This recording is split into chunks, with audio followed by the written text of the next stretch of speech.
Hello, I'm Simon Martin and I'm director of Pallant House Gallery in Chichester.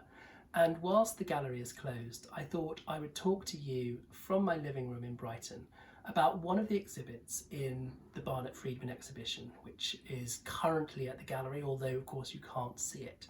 And you might ask, what could I possibly show from the exhibition? Well, the thing about Barnett Freedman was that he designed art for all. He designed books, he designed posters, he designed packaging, as well as doing the rest of the things you might expect an artist to do, exhibiting in galleries, producing watercolours and oil paintings. And so what I thought I might show you today is one of the really masterpieces of book illustration that he did in the 1930s. So follow me and I will show you his book Lavengro.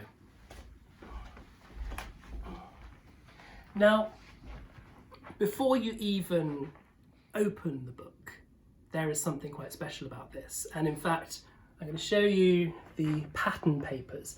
It was printed at the Curwen Press in London, which was one of the leading printers in the 1930s, run by someone called Oliver Simon. And it was actually Oliver Simon that commissioned Barnett Freedman to do this. And inside, there are two volumes, and Lavengro is a 19th century novel by George Borrow, and I have to confess I've not read it. I've got lots of time in the coming weeks where hopefully I will read it. But before you even open the pages, you have the most beautiful end papers. And how this book was printed was with lithography, and this is a printing technique which Barnett Freedman really excelled in, and in a way he was the leading artist lithographer of his period. Often what would happen is an artist would give their designs, their watercolours or drawings, to another technician for them to realise in print.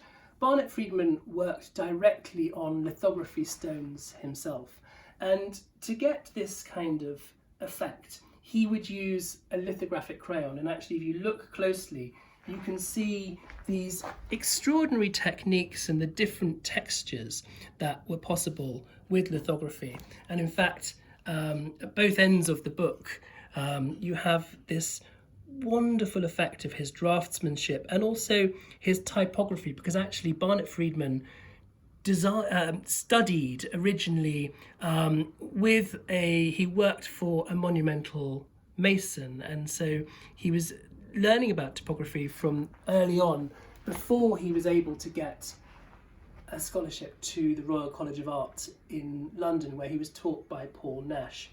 And in this book, which was for a publisher that was called, the Limited Editions Club in New York, and it was set up in 1929 by someone called George Macy. And within this are 16 colour lithographs, and I'm going to show you a few of them. Now,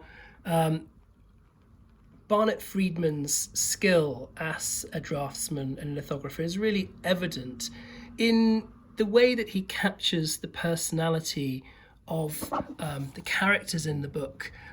One of my favourite things is actually later on you have these wonderful crowd scenes with a myriad of different faces. But also one of the things that Freedman was particularly good at was being able to capture the effects of light. And for example, here there is a scene where two men are having what looks like an after-dinner drink in a library, and of course the light illuminating the scene is coming from outside the image, but it falls on all of the different surfaces in such a considered way.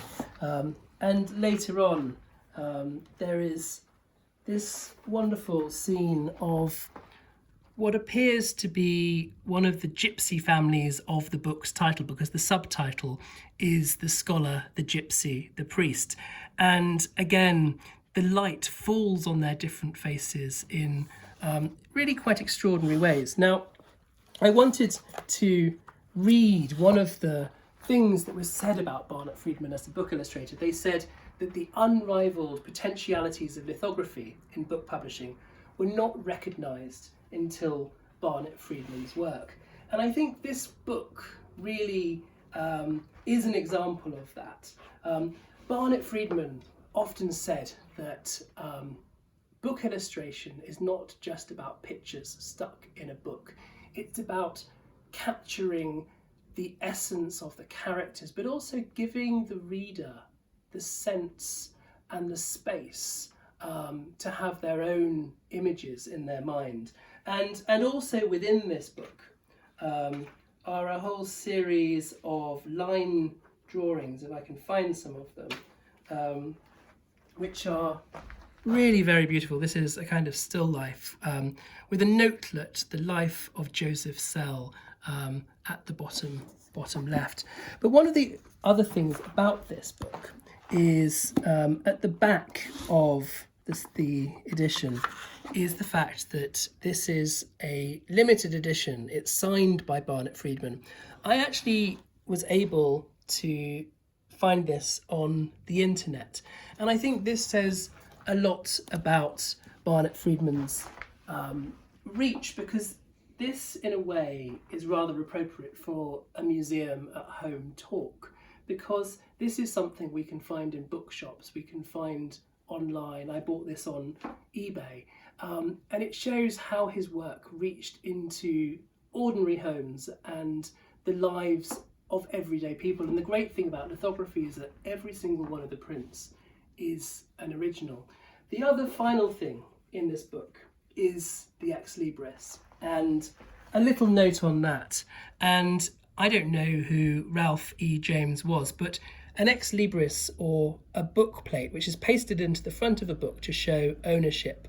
And this person, Ralph E. James, obviously liked cocktails, he liked travel, and it would appear had a very nice house, but he also had very nice books. And so on that note, I'm going to end the first of my Museum at Home broadcasts, and I hope you've enjoyed it. Thank you for listening.